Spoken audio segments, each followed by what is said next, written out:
Allahu Akbar, Allahu Akbar, Allahu Akbar. La ilaha illallah, wallahu akbar. Allahu akbar walillahil hamd.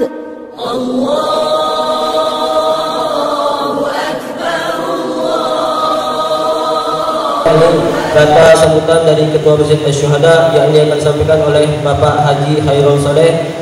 Kepada Bapak kami persilahkan.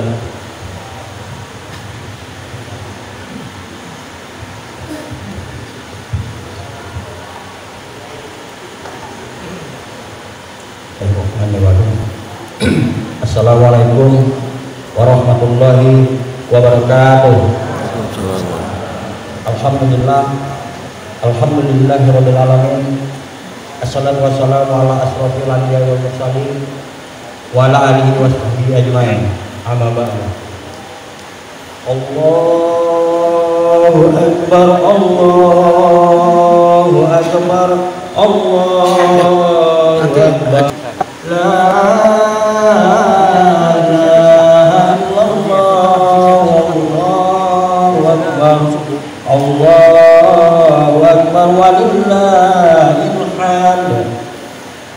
Yang saya hormati Bapak Ustadz kita, Bapak Zulkifli, Dr. Zulkifli SAG. Yang kami hormati Bapak RT dan Bapak RT 1 sampai 7 yang berada di lingkungan Damai Langgeng, Bapak Ibu, para tokoh masyarakat dan seluruh jamaah yang saya hormati. Bismillahirrahmanirrahim. Alhamdulillahirabbil alamin. Marilah kita bersama-sama bersyukur kehadirat Allah Subhanahu wa taala atas rahmat, taufik dan hidayahnya kepada kita semua. Salawat dan salam juga kita panjatkan kepada Nabi besar kita Muhammad SAW. Semoga beliau senantiasa diberi tempat oleh Allah di sisinya sebagai umat yang memperoleh derajat yang paling tinggi, dan semoga di akhirat nanti kelak kita akan mendapatkan syafaat darinya. Amin amin ya rabbal alamin. Para jamaah yang dirahmati Allah, hari ini adalah hari yang agung di mana semua umat Islam melaksanakan salat Id bersama-sama, dan insya Allah akan dilanjutkan dengan penyembelihan kurban. Dan pada kesempatan ini berikanlah kami waktu untuk menyampaikan beberapa hal yang perlu kita ketahui bersama. Pertama, khutbah Idul Adha pada pagi ini akan disampaikan oleh Bapak Ustadz Dr. Zulkifli SAG. Mari kita simak bersama-sama hikmah yang akan beliau sampaikan nanti, untuk lebih meningkatkan keimanan kita dan ketakwaan kita kepada Allah Subhanahu wa taala. Kedua, perlu juga kami sampaikan jumlah kurban yang mendaftar pada hari ini sebanyak sapi 24 ekor, kambing 8 ekor, dengan jumlah peserta sebanyak 176 orang. Kami mengucapkan terima kasih yang sebesar-besarnya atas segala kepercayaan Bapak Ibu para pekurban yang telah menitipkan hewan kurban kepada kami. Yang ketiga, kepada bapak-bapak sekalian kami mohon partisipasi dan bantuannya dalam pelaksanaan pemotongan hewan kurban nanti yang insya Allah akan dilaksanakan hari ini, dan kepada seluruh kaum muslimin kami harapkan kehadirannya untuk menyaksikan proses pemotongan hewan kurban sebagai bentuk rasa syukur dalam mensiarkan ajaran Allah Subhanahu wa taala. Keempat, tak lupa kami mengucapkan terima kasih kepada pekurban dan seluruh panitia dengan penuh keikhlasan telah membantu terselenggaranya sholat Idul Adha dan kurban di Masjid Al-Falah yang kita cintai ini. Semoga Allah SWT mencatat dan menerima setiap langkah upaya kita sebagai amal soleh yang diridainya. Amin amin ya rabbal alamin. Kemudian kami juga menghimbau, perkenankan saya di siang pagi yang singkat hari ini menceritakan tentang hikmah pembelajaran singkat tentang sebuah keluarga besar, keluarga terhormat yang namanya dipandang oleh Allah Subhanahu wa taala, tercatat di Al-Qur'an, diabadikan di bawah surah yang terpenting, Ibrahim Nabi alaihissalam, ayah, kakek, bebuyutan para nabi sampai akhirnya nabi terakhir bagi Rasul Muhammad sallallahu alaihi wasallam. Kita mengenali tanggal ini sebagai bulan Idul Kurban, Idul Nahar, kembali kepada berkurban, kembali kepada pendekatan Allah Subhanahu wa taala. Kita mengenali lebih singkat tentang peristiwa penyembelihan hewan kurban. Tapi ada sejarah yang lebih penting dari itu diceritakan, di mana berkurbannya keluarga besar Nabi Ibrahim alaihissalam, Siti Hajar dan Nabi Ismail alaihissalam. Ada sebuah peristiwa yang memang terlupakan di benak manusia hari ini, yaitu peristiwa di mana anak bayi kecil bersama ibundanya yang baru menyampai anaknya baru lahir ditinggal oleh ayahanda terhormat Nabi Ibrahim alaihissalam di bukit yang tidak ada penghuni sama sekali. Bagaimana ketika Nabi Adam berkata kepada Allah Subhanahu wa taala, "Falam Rabbana inni askantu min zurriyyati biwadin ghairi zar'in fi baitika mukarram." Duhai Allah Subhanahu wa taala, hari ini kuletakkan anak sebagian keluargaku, anakku kecil Ismail alaihissalam, istri yang baru melahirkan, di sebuah lembah tak berpenghuni, tidak ada hutan, tidak ada gedung, tidak ada air mengalir, yang ketika itu Nabi Ibrahim hanya menyisipkan hanya beberapa botol air minum dan beberapa biji kurma. Sedih rasanya seorang ayahanda yang ketika itu ditakdirkan oleh Allah Subhanahu wa taala untuk membentuk sebuah peradaban di mana ada sebuah rumah Allah yang tertinggal oleh Nabi Adam alaihissalam, yaitu Baitullah Al-Makkah Mukarramah. Ketika Ismail dilahirkan kecil, bayi mungil ketika itu sedang nyaman-nyamannya dipandang, tapi Allah perintahkan dari Palestina berangkat menuju Makkah Al-Mukarramah, meninggalkan sebuah keluarga yang tercinta ini. Ananda Ismail ditinggal, ibunda Siti Hajar ditinggal. Ketika itu terjadilah sebuah peristiwa dialog yang sangat hebat. Siti Hajar berkata, "Wahai suamiku, kenapa engkau tinggalkan kami di tempat yang sepi ini? Tidak ada orang, tidak ada gedung, tidak ada rumah dan seterusnya." Nabi Ibrahim tak sanggup menjawab kata-kata pertanyaan singkat dari istrinya tersebut. Sebuah perintah Allah yang maha dahsyat harus Nabi Ibrahim laksanakan untuk keluarganya.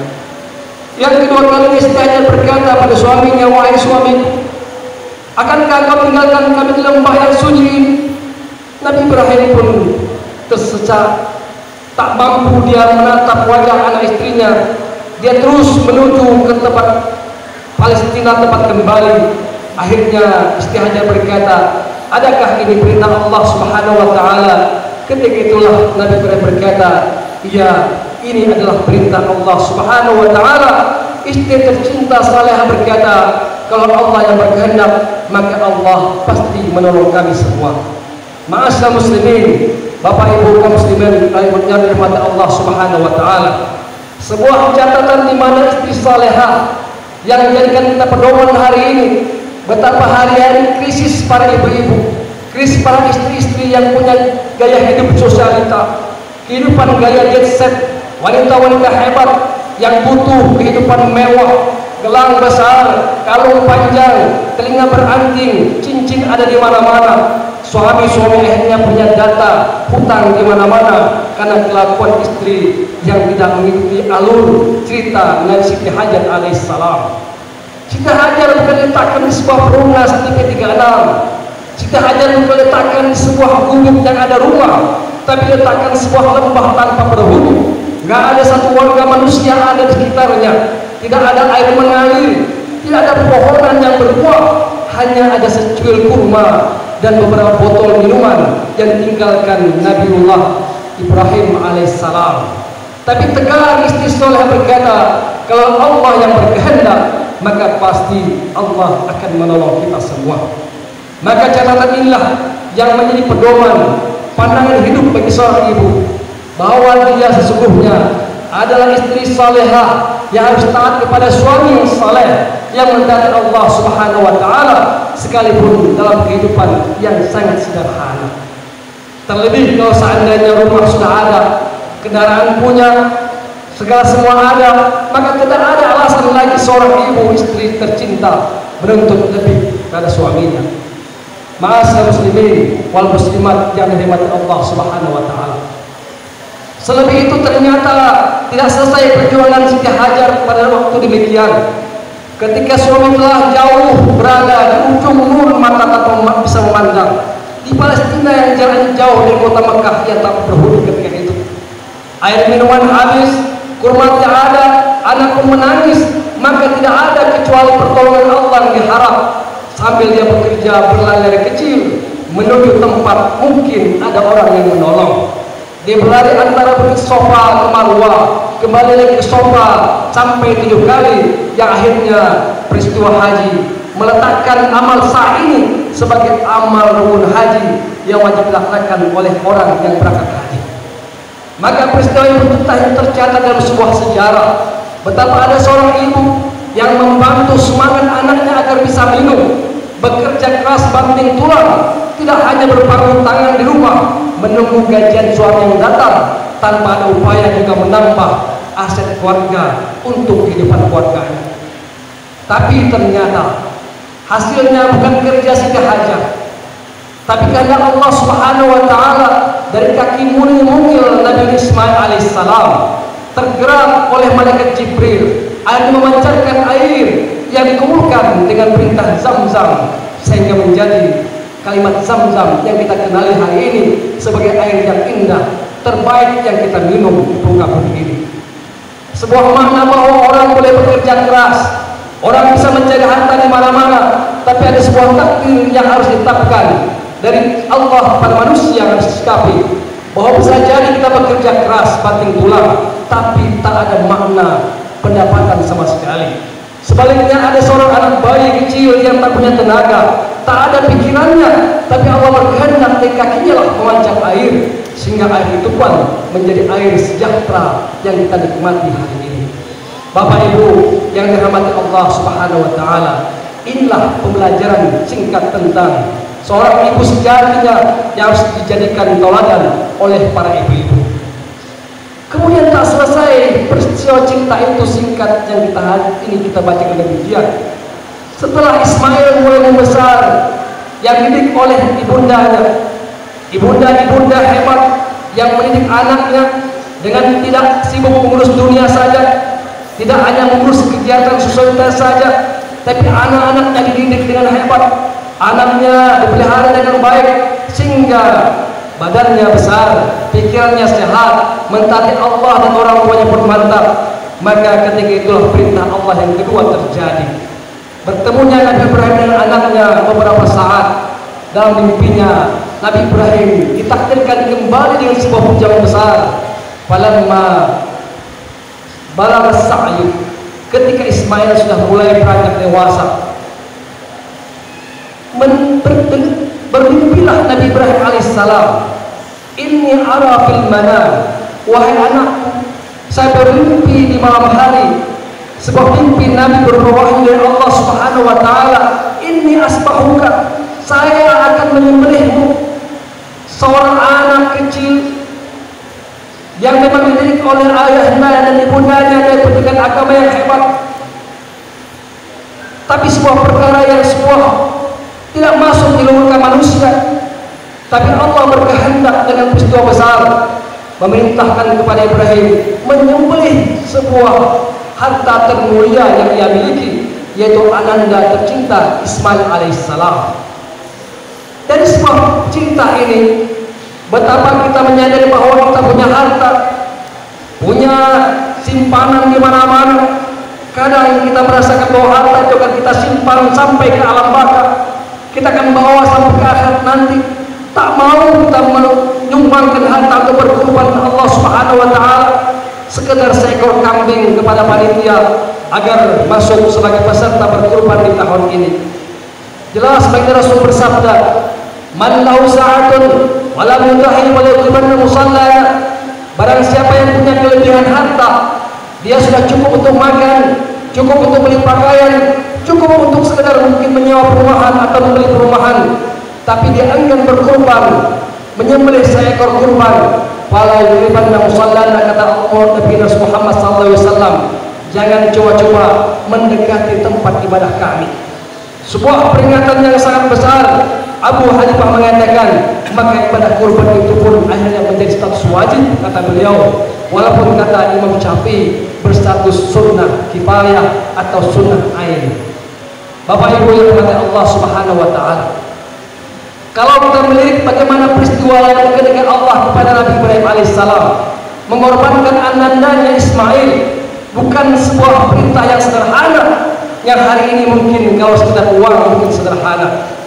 Tapi kok bisa saja ananda Ismail patuh kepada ayahandanya dan berkata, faqala ya abati alma tumar, wahai ayahandaku, kerjakanlah apa yang dikehendaki Allah Subhanahu wa taala. Satadri insyaallah minas sabirin, maka niscaya engkau akan mendapatkan termasuk hamba-hamba yang bersabar dengan peristiwa pengorbanan ini. Catatan oleh Ibnu Qayyim al-Jauziyah dalam kitab Tuhfatul Maulud, kok bisa berhasil Nabi Ibrahim alaihissalam dengan melaksanakan amal-amal yang sangat dahsyat. Beliau berkata, ini adalah asbab karena ayahandanya mendidik anaknya dengan baik. Ayah-ayah hari ini sudah mulai kehilangan jiwa cita dirinya. Ayah-ayah anda hari ini mulai bergengsi mendidik anak-anaknya. Dia disekolahkan di sekolah-sekolah jet-set, sekolah-sekolah mahal, tanpa ada upaya ayah anda terus serta mendidik anak-anaknya. Tidak ikut memilih pendidikan yang baik. Banyak anak-anak hari ini yang sekolah yang tinggi, doktor, profesor bahkan, tapi ia murka kepada ayahandanya, tidak mau bersama ayahandanya dan alasan sibuk bekerja, padahal ayahanda mereka yang membiayai mereka sekolah. Catatan kayak Ibnu Qayyim al-Jauziyah, ini mungkin alasan orang tua salah meletakkan pendidikan anak-anaknya. Dalam peristiwa Nabi Ismail alaihissalam yang mendidik langsung ayahan anak-anaknya dan Nabi Ibrahim alaihissalam, maka pendidikan utama ayah pada anaknya adalah dialog yang baik pada anaknya. Kata Ibnu Qayyim al-Jauziyah, ada 17 ayat di Al-Quran tentang dialog antara orang tua dan anak. 14 diantaranya adalah dialog antara ayah dan ibu, dan 2 saja dialog antara ibu dan anak, dan 1 dialog antara orang tua dan anak yang tidak disebutkan siapa ayah atau ibu. Dalam peristiwa ini, maka ayah-ayahlah yang menjadi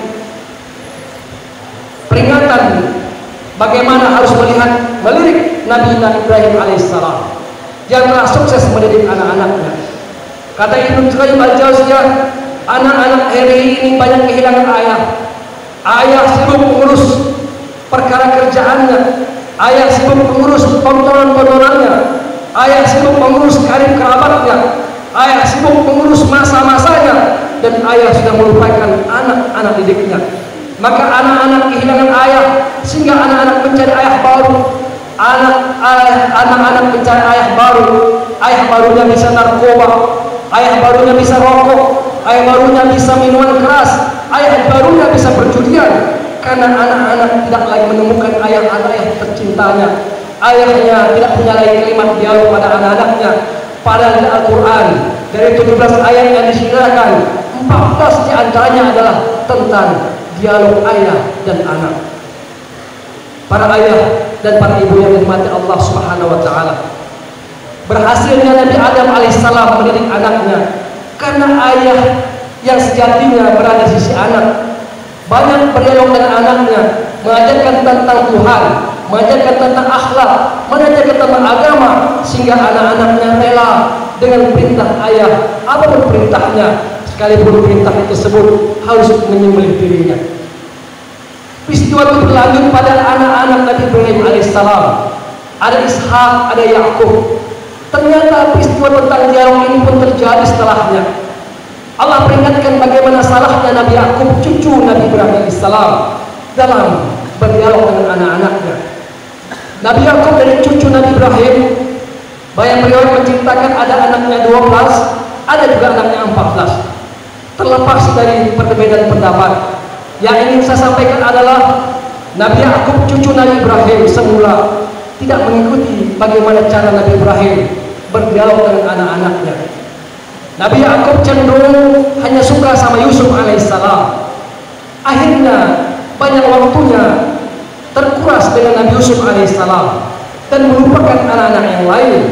Padahal cerita tentang anak, baik anak pertama, kedua, ketiga, semuanya punya porsi yang sama di hadapan ayah-ayahnya. Semua punya porsi yang sama dialog dengan ayah-ayahnya. Hari ini para ayah-ayah mungkin memilih anak-anaknya, anak yang ganteng, anak yang gampang berdialog, anak yang supel, itulah yang dekat pada ayah-ayah handanya. Ternyata cucu Nabi Ibrahim, Nabi Yakub alaihissalam salah di awalnya. Akibat hanya cenderung Nabi Yakub cinta sama Yusuf saja, melahirkan perdebatan yang sengit antara adik-adik yang lain. Lahirlah sebuah peristiwa menghilangkan dan bahkan ingin membunuh Nabi Yusuf dengan menghilangkan itu bukan tetangganya, bukan orang lain, bukan pencuri anak, tapi adik-adik beradik abang-abangnya, yang akhirnya membuang Nabi Yusuf alaihissalam. Dan peristiwa itu membuat Nabi Yakub tersadar akan dirinya dan melirik kembali bagaimana ayah kakek buyutnya Nabi Ibrahim alaihissalam yang telah sukses mendidik anak-anaknya dengan banyak berdialog dengan anak-anaknya. Dengan sadarnya Nabi Yakub alaihissalam, maka Nabi Yakub kumpulkan anak-anak yang tersisa. Nabi Yakub tidak marah kepada anak-anak yang lain. Dia tidak berkata mana Yusuf, cari sampai dapat dan jangan pulang sampai sebelum ketemu. Ini kecenderungan ayah-ayah hari ini. Ketika abangnya mencubit adiknya, ayahnya marah sama abangnya, jangan mencubit adik. Ketika berkata jangan mencubit adik, ayah pun mencubit abangnya. Ketika abangnya mau menempeleng adiknya, ayah emosi berkata jangan tempeleng adik. Ketika berkata jangan tempeleng adik, ayah punya kecenderungan menempeleng abangnya. Ketika anak kecil belum pulang, berkata sama abangnya cari adik dan jangan pulang sampai kembali. Akhirnya adik yang kecil belum pulang, abangnya pun belum kembali. Peristiwa itu tidak pada Nabi Yakub, cucu Nabi Ibrahim alaihissalam. Ketika Nabi Yusuf telah hilang oleh adik-adiknya, oleh abang-abangnya, Nabi Yusuf kumpulkan semua yang tersisa, diajarkan tentang agama, dikenalkan tentang Tuhan, dikenalkan tentang adab santun, dan diajarkan tentang agama. Ketika itu Nabi Yakub mengumpulkan anak-anaknya dengan spesial dialog bersama mereka, sehingga di akhir cerita istilah happy endingnya, kata Ibnu Qayyim al-Jauziyah, bukti sukses seorang ayah yang menganut gaya hidup Nabi Ibrahim alaihissalam, bukti sukses seorang ayah yang membaca cerita Nabi Yakub alaihissalam ketika beliau ingin mau wafat, berkata pada anaknya, wahai anak-anakku, ma ta'buduna min ba'di, wahai anak-anakku, ayah sudah tua dan renta, penyakit sudah datang silih berganti, tak mampu lagi ayah hidup di dunia ini, mungkin sebentar lagi ayah akan meninggal. Ayahnya berkata pada anaknya, bukan ini warisanku, bukan ini jabatanku, bukan nanti ini rumahmu, bukan nanti harta warisanmu di sana, tapi ayah berkata, anakku, nanti ketika ayah meninggal, apa yang akan engkau sembah? Inilah pendidikan hebat seorang ayah pada anak-anaknya. Tapi karena Yakub telah berhasil mendidik anak-anaknya, yang dia belajar dari ayah buyutnya Nabi Ibrahim alaihissalam, yang telah berhasil mendidik Ismail alaihissalam, anak-anak berkata pada ayahandanya, wahai ayahanda, na'budu ilahaka wa ilaha abaika Ibrahim wa Ismail wa Ishaq ilaha wahida wa nahnu muslimun. Ada 3 asbab, kata Ibnu Qayyim, tanda berhasilnya ayah dalam mendidik anak. Pertama, anak akan berkata pada ayahandanya, wahai ayah, kami akan menyembah Tuhan ayah. Anak Nabi Yakub tidak berkata kami akan menyembah Allah Subhanahu wa taala, tapi anaknya berkata, wahai ayah, kami akan menyembah Tuhan ayah. Apa maknanya, kata Ibnu Qayyim? Maknanya adalah anak-anak Nabi Yakub mengenal Allah Subhanahu wa taala bukan dari guru SD-nya, bukan dari guru TK-nya, bukan dari guru MDA-nya, tapi anak Nabi Yakub mengenal Allah dari ayahandanya. Hari ini ayah-ayah betapa bangganya anaknya juara 1, anaknya juara lomba, letakkannya piala di atas menari kaca, tapi bahwa anaknya juara bukan karena dia, anaknya pintar ngaji bukan karena dia, anaknya bisa sholat bukan karena dia, anaknya pintar sholat karena ibu ngajinya, anak bisa mengaji karena ibu MDA-nya, anaknya pintar ibadah karena guru-guru SD-nya. Tapi ayahanda mumpung numpang bangga pada anak yang hebat. Itu bukan peristiwa Nabi Ibrahim, bukan pula peristiwa Nabi Yakub. Anaknya berkata, wahai ayah, kami bisa mengenal Allah karena engkau, dan kami mengenal ayah, mengenal Allah juga karena kakek buyut engkau, Nabi Ismail, Nabi Ibrahim alaihissalam. Mereka-mereka yang telah berhasil mendidik anaknya, menyisihkan banyak waktunya untuk anak-anaknya, sehingga anaknya bangga berkata, kami mengenal Allah dari ayah, kami mengenal Tuhan dari ayah, kami bisa berwudu dari ayah, kami bisa sholat dari ayah, dan kami mampu beribadah dari ayah yang mengajarkan agama kepada kami semua. Yang kedua, kata Ibnu Qayyim al-Jauziyah, bukan saja anaknya Yakub mengenal Allah dari ayahandanya, tapi anaknya berkata, na'budu ilahaka ilaha wahidah. Mereka tidak mensyirikkan Allah Subhanahu wa taala. Hari ini betapa banyak anak-anak syirik.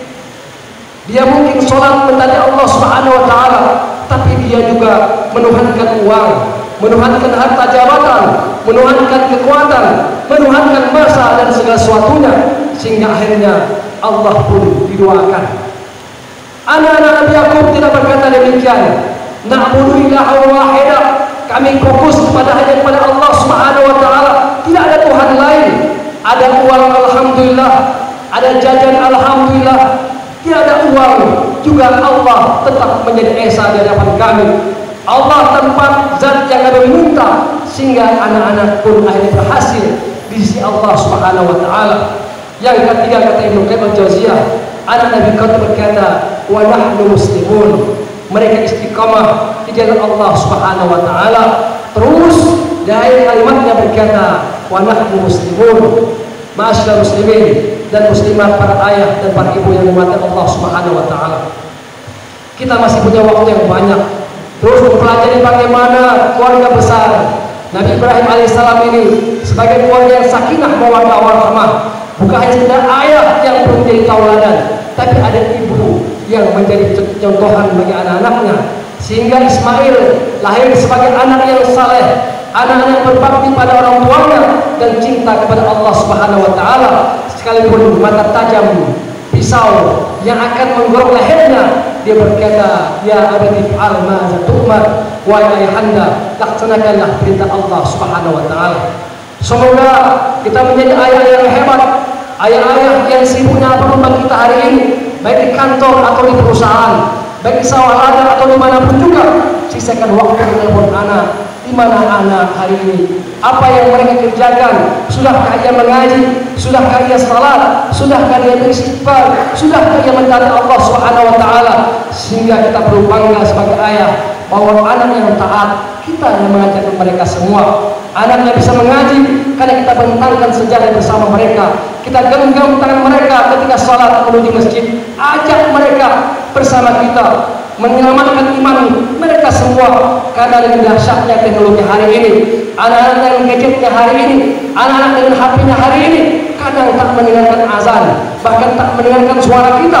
Maka oleh karenanya, cara yang terindah adalah orang tua banyaklah menyapa anaknya, memegang erat anaknya, membawa anaknya ke tempat mendati Allah Subhanahu wa taala, sehingga anak-anak menjadi anak saleh dan salehah. Amin ya rabbal alamin. Semoga khutbah singkat ini mampu kita tauladani, selebih kita berkorban hari ini, tadi mengajarkan sifat-sifat, mengambil sifat-sifat Nabi Ibrahim alaihissalam, sifat Siti Hajar alaihissalam, sifat Nabi Sallallahu alaihi wasallam, menjadi sifat-sifat kita di tengah keluarga besar kita. Amin ya rabbal alamin. Barakallahu fil Qur'anil azim wa nafa'ani wa iyyakum bima fihi minal ayati wa zikril hakim wa taqabbal minni wa minkum tilawatahu innahu was-sami'ul alim wa qul rabbi irham wa anta khairur rahimin. Allahu akbar, Allahu akbar, Allahu akbar. لا